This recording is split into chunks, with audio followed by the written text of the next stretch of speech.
वंचित बहुजन आघाडीत प्रदेशाध्यक्ष पदासाठी आज मतदान. जालन्यात जिल्हाध्यक्ष डेव्हिड घुमार यांनी बजावला मतदानाचा हक्क.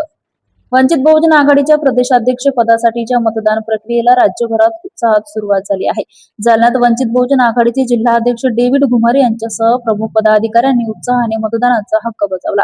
पक्षाच्या या ऐतिहासिक उपक्रमाबाबत माहिती देताना डेव्हिड घुमारे म्हणाले, प्रदेशाध्यक्ष पदासाठी एक तर कार्यकारिणी सदस्यांसाठी 12 मते देण्याचा अधिकार मतदारांना देण्यात आला आहे.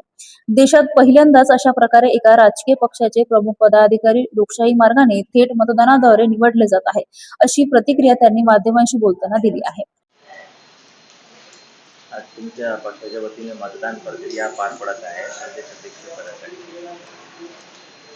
आदरणीय नेते बाळासाहेब आंबेडकरांच्या आदेशाप्रमाणे देशामध्ये पहिल्यांदा कोणत्या राजकीय पक्षाचं प्रदेशाध्यक्ष पदाचं या ठिकाणी लोकशाही पद्धतीने मतदान होत आहे.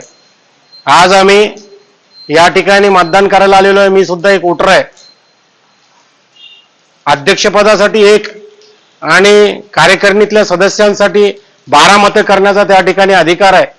आणि लोकशाही पद्धतीनं अख्ख्या महाराष्ट्रामध्ये आज 8 पासून 4 पर्यंत मतदान त्या ठिकाणी चालू आहे.